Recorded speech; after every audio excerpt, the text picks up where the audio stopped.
ચાલુ તો એમ કહીશ કે ઘર વાગણો છો એટલે થોડાક હાથ ધરું જ છે. બારે તમે ગમે એ બોલીને જાતા રહો એટલે અમે કોઈ મળવા નહીં હોવામાં.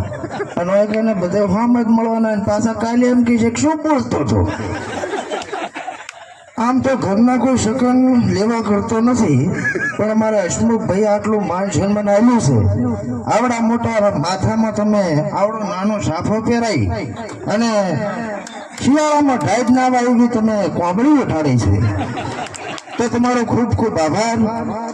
અહીંયા બધા એનો ખૂબ ખૂબ આભાર. બાકી દીકરી વાલનો દરિયો તો શું દીકરા લોખંડનો હરિયો? જો લોખંડનો હરિયો બની નારી હોય તો ઘરે જઈને બાઈને કાકાને કહેજો કે આરાધના બચન સરકારી મંડળીમાં જોડાઈ જાજો, અને કુળદીપક બનવું હોય તો આરાધના બચત મંડળી જ બનાવશે. તો મને ચમ ખબર છે કે અમારા ગઈઢિયા હતા, આ વાત ઘરેથી પહોંચી તો ઘરમાં આવવાની છે. અમારા ગઈઢિયા અમારા પાછળ શું કર્યું? અમારા હાટુયાને દેવું કર્યું, અમે અત્યારેથી દેવું કર્યું. તમને શું લાગે છે કે હું ગઈઢિયાનો આભાર માનું? ઓઘમાં ગાળે જોઉં છું તો આપણા છોકરા આપણાને ગાળે ના જે, એના હાટું આરાધના બચત મંડળી હારે જોડાઈ જાજો. અને 500 રૂપિયા 1.5 લાખ મારો કાકો ના હાલે, પણ આ કે હાલે છે એટલે સારું છે અને મજા આવી. બહુ મોટો છું, લગ્ન થાય તો છોકરા પાછળ મારે કરવું છે. કોકાવું એ બધી વાતો લીક નથી કરવાની. તો બી આટલું બસ ઘણું થઈ જાય છે પછી, એટલે કહું છું કે આ ગોમ છે ને ગોમ હોય એટલે દીક રહે થોડીક. જય ભારત ને બધા જોડાઈ જાજો. અને આ કાગળ છે ને ગોટા ખાવા નથી આલે, ઘર જઈને વાંચજો થોડું અને સમજજો. રેડી? સમજી જાય તો તમે 100% જોડાઈ જાય છો. બાકી જય હિન્દ જય ભારત. માર કાકા ને માર બાઈ ની જાય. આજ મને છોડે એમ નથી હો. તો તમે સમજો મારું યાર. તો આજકાલ એટીટ્યુડના ગીત ઘણા આવતા હોય છે માર્કેટમાં. ગીત સાંભળ્યું છે તમે? હાવજના બરડા ફાડી નાખે એવા મારા ભાઈઓ મારી હારે. અને હકીકતની વાત કહેવા જવું તો હરચું કૂતરું ચેડા થાય તો ભાઈઓ લંડિયા ઠેકતા જાય, એ તો ઉભા લેતા નથી. આ મારો જાતનો બળ છે અને એ જ હાવજનો બેડો ફાડે એવો હું છું, જે કોઈ દડો ઘેર નથી, લંડિયા ઠેકી ગયો છે. હમણાં અમારે દાદા આમ ફૂલ ઢગલી થઈને બેઠા, દારૂ પીવાનો ચાલુ છે, સાઈડમાં રાજસ્થાની ગીત વાગે હરું. મેં કીધું દાદા કે હા બોલો બેટા. મેં કીધું આટલો મત પીયો. મને કે શું ભેગું આબાનું?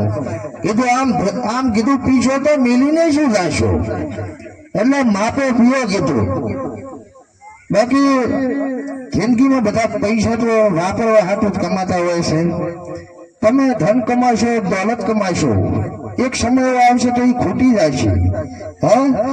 ભેગું મત કરો. હું તો કહું છું કે ખાઈ ખાઈને પેટ વધારો, કેમ કે ધન દોલત ઘટી જશે, પેટ વધારેલું કોઈ દી ઘટશે નહીં. અને છોકરા પૂછે કે બાપા શું વધારશો, તો પછી કહેવાનું ઘા છે ને.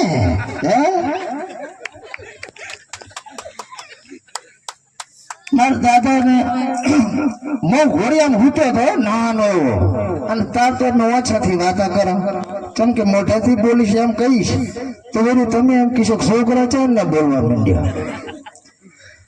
મારા દાદા મારા પાસે કોઈ રહેવા જતો નથી. જેમ પહેલા મેં તમને વાત કરી તો હું ઘોડિયામાં પડ્યો દાદાને કહું, દાદા આમ બધું ઉલાડી મજ્જો, કોઈક વધવા ગયો.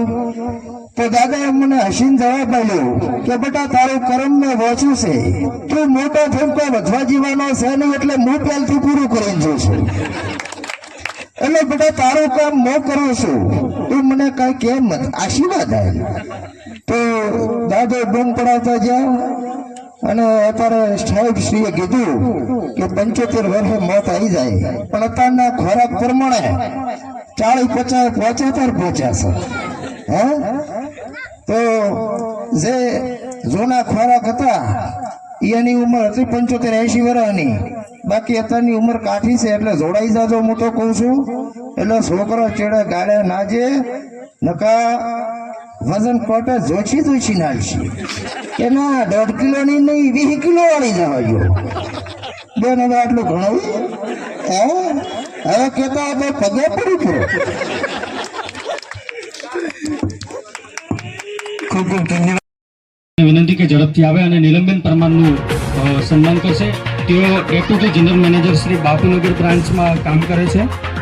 આરાધના પરિવારના સુરેન્દ્રનગરથી આપણી વચ્ચે ઉપસ્થિત થયા છે. તેમના સન્માન માટે